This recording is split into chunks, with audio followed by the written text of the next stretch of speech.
Right now, somewhere in the world, someone is raising a glass. Maybe it's beer at a sports bar. Maybe it's wine at a dinner table. Maybe it's a shot passed between strangers at 2 in the morning in a city that never fully sleeps. The drink is different. The occasion is different. The people are completely different. The deliberate consumption of fermented liquid containing ethanol for its psychological and social effects is identical in its essential nature to something that was happening in clay jars in caves in China 9,000 years ago. To something that was happening in stone vats in Georgia 12,000 years ago. To something that, if certain researchers are right about certain evidence, was happening in containers made by early modern humans 50,000 years before anyone planted the first crop. The history of alcohol is not the history of a vice. It is not the history of excess or weakness or poor decision-making. It is one of the oldest, most continuous, most universally human stories in the entire archaeological record. It is a story that runs through the foundation of agriculture, through the development of the earliest cities, through religious ritual, medical practice, economic exchange, and the basic social infrastructure of every civilization that has ever been large enough to leave behind physical evidence of how it actually operated day to day. Alcohol was not something ancient civilizations made despite being serious, functional, sophisticated societies. In many cases, alcohol was one of the primary things that made them serious, functional, and sophisticated in the first place. Stay with me, because this history is going to take you somewhere you did not expect when you clicked on this video. And the single most surprising fact in it, a discovery made in a cave in what is now Israel, comes at the end of this video and will completely reframe every assumption you brought with you about what alcohol is, where it came from, and why human beings have been making it for as long as they have been human beings at all. Let's start with the chemistry, because the chemistry is where everything else begins. Fermentation is not a human invention.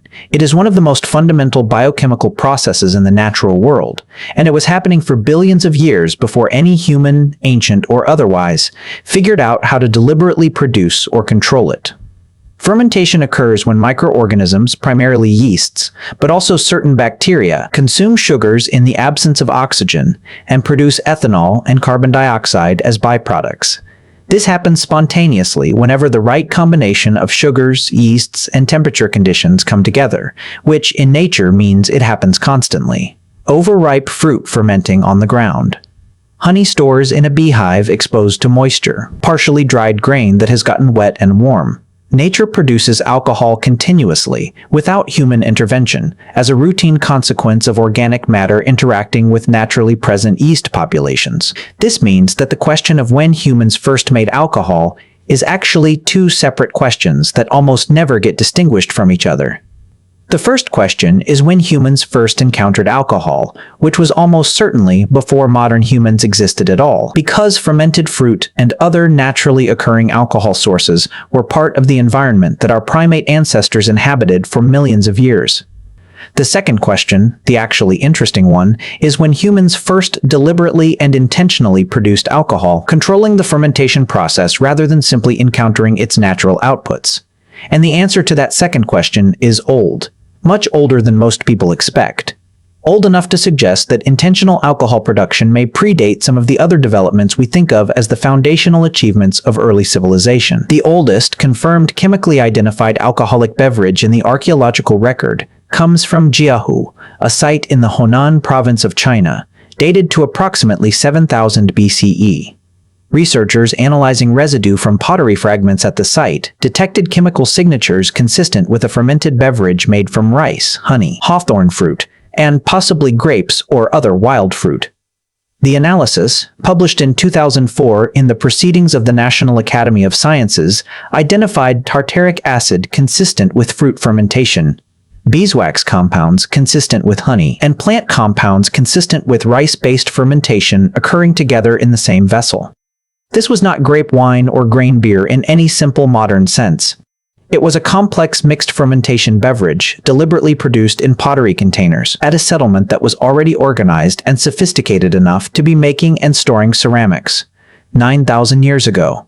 Deliberate, chemically complex, multi-ingredient fermented beverage production in organized human settlements. This alone should reframe the mental image most people carry of ancient alcohol as something crude and accidental. The people at Jiahu were not stumbling into fermentation by mistake. They were combining multiple fermentable ingredients in a specific container with apparent knowledge of what the combination would produce. This required understanding, whether explicitly or through accumulated practical experience, that certain combinations of ingredients in certain conditions produced a predictable and desirable result. But here is where the timeline gets significantly more complicated and significantly more interesting, because 7000 BCE in China was not where this story starts, not even close.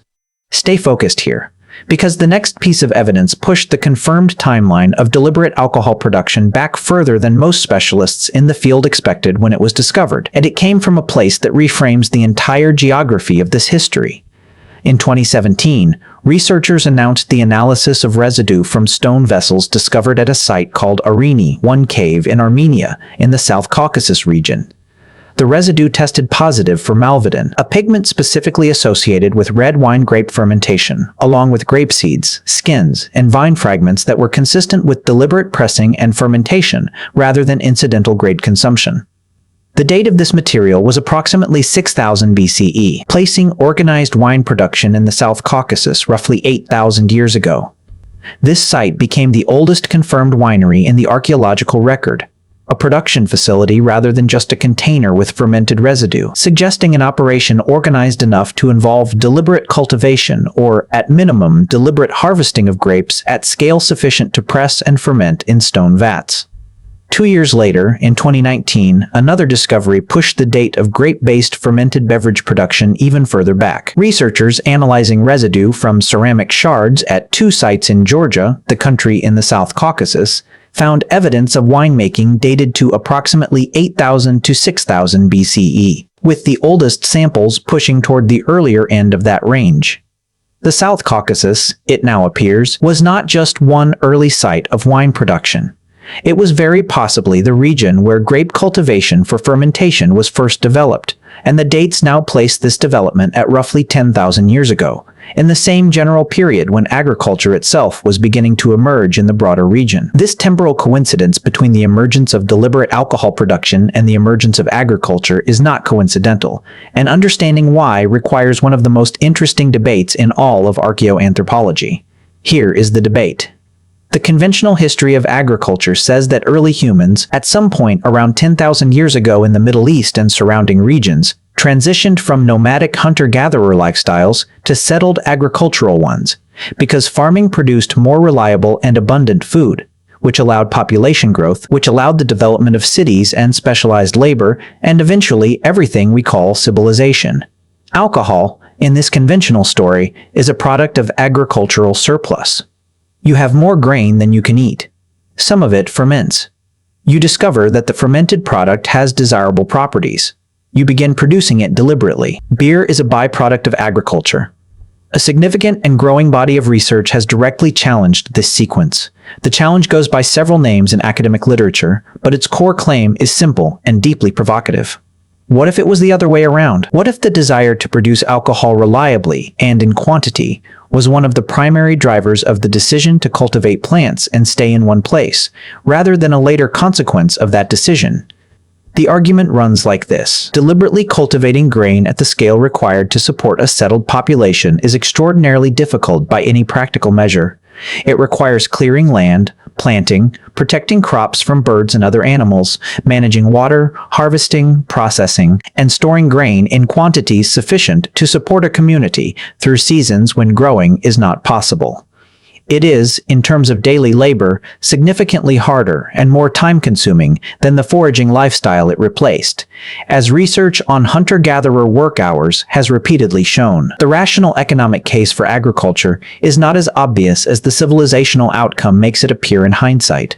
People do not simply choose a more difficult way of life because it might eventually produce surplus centuries down the line. But people do change their behavior dramatically when the motivation is sufficiently compelling in immediate, experiential terms. And fermented grain beverages, produced in the quantities that a deliberately cultivated grain surplus makes possible, represent exactly that kind of compelling immediate motivation. Alcohol produced from intentionally grown grain was more reliable, more consistent, more available in larger quantities, and potentially stronger than anything available from wild fermentable sources. If deliberate fermented beverage production was a goal of early cultivation rather than a byproduct, then the entire standard narrative of why agriculture began needs to be reconsidered. This remains a genuinely contested debate in archaeology and anthropology.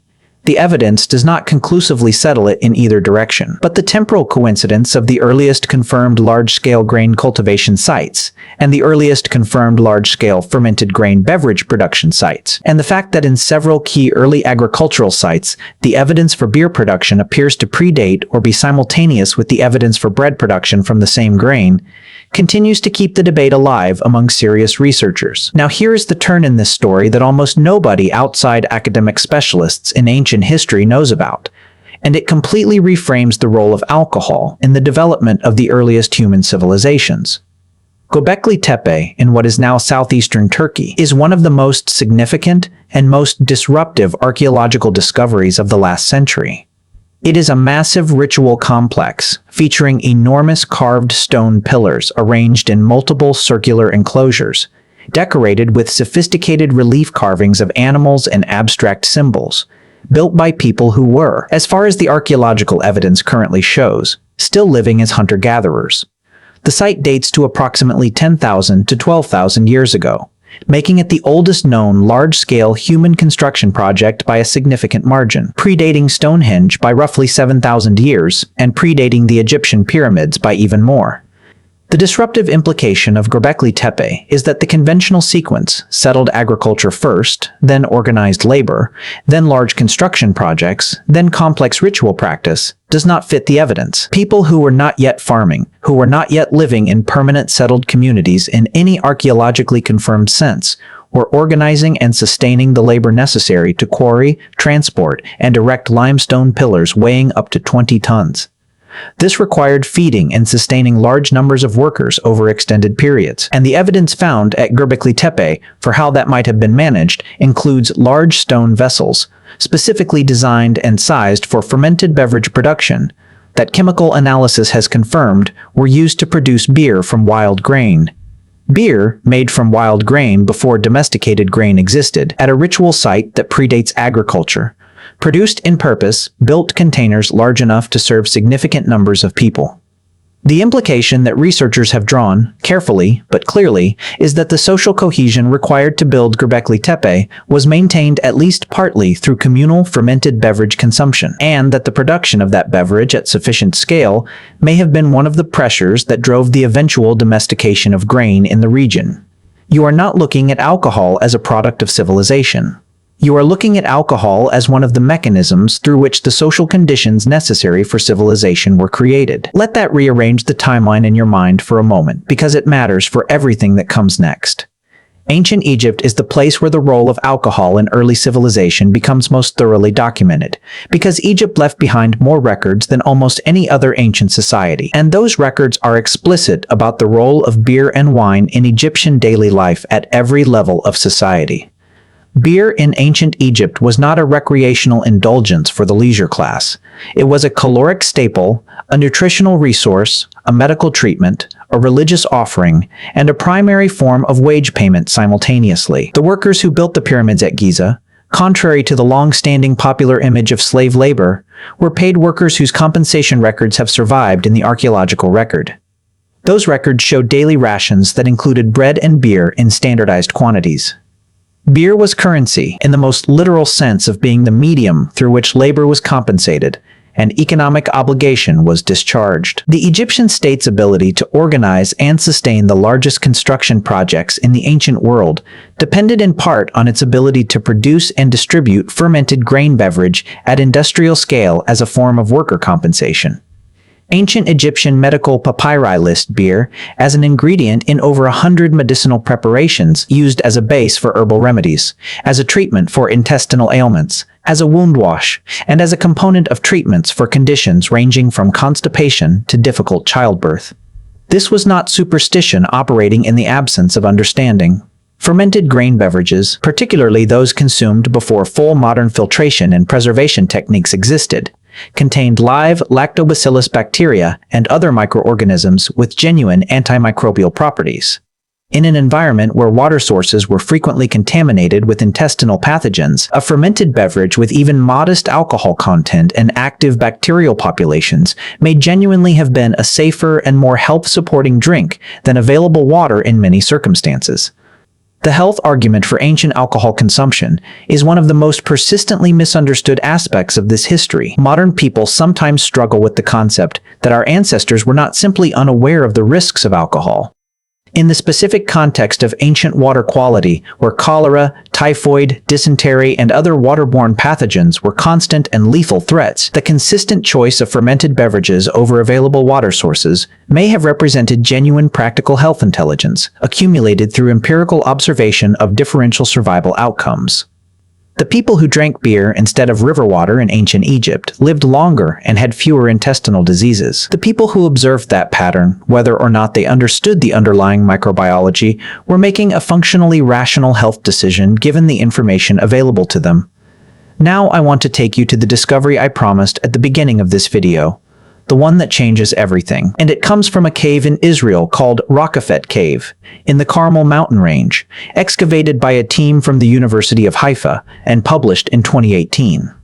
At Raqefet Cave, researchers found an Natufian burial site dated to approximately 13,000 years ago, more than 10,000 years before the Common Era. The Natufians were a pre-agricultural culture, hunter-gatherers who lived in the Levant region, and who are among the most intensively studied societies in the archaeology of the transition to agriculture. At this site, excavators found stone mortars, massive ones, carved into the bedrock of the cave floor, large enough to hold tens of liters of liquid. Chemical residue analysis of these mortars found starch grains and phytoliths consistent with malted grain fermentation, the same chemical process that produces beer. 13,000 years ago, 2,000 to 3,000 years before any confirmed evidence of grain cultivation in the region. Beer production in a burial cave, apparently associated with mortuary ritual, by people who were still living as hunter-gatherers and who were gathering wild grain specifically to process and ferment it for use in ceremonies honoring their dead. This discovery does not just push the confirmed timeline of deliberate alcohol production further back into prehistory than previously confirmed. It locates intentional fermentation specifically in the context of ritual practice, of social ceremony, of the activities through which human communities mark the passage of individuals, honor the dead, and reinforce the bonds that hold the living together.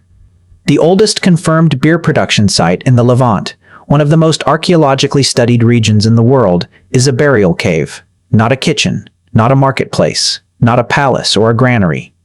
A place where people came together to mark the most significant transitions of community life and brought deliberately produced fermented grain beverage with them as part of that process. Pull all of this together, and the history of alcohol looks completely different from the version most people carry. It is not a story of weakness or excess that runs parallel to the story of civilization as a kind of embarrassing footnote. It is woven through the center of the civilizational story at every level and every period. It appears at the beginning of organized ritual practice. It appears at the possible origin of agriculture itself. It appears as the wage currency that paid for the pyramids. It appears as the medical treatment that arguably kept ancient populations healthier than they would otherwise have been. It appears, most profoundly, at the site of 13,000-year-old graves, where people gathered in a cave to ferment wild grain and drink it together in honor of someone they had lost. The person raising a glass tonight is participating in something that stretches further back into human prehistory than writing, further back than cities, further back than farming, and possibly further back than the settlement patterns we associate with the emergence of civilization itself. They are doing something that the first anatomically modern humans in the Levant were doing in a cave carved into bedrock 13 millennia ago.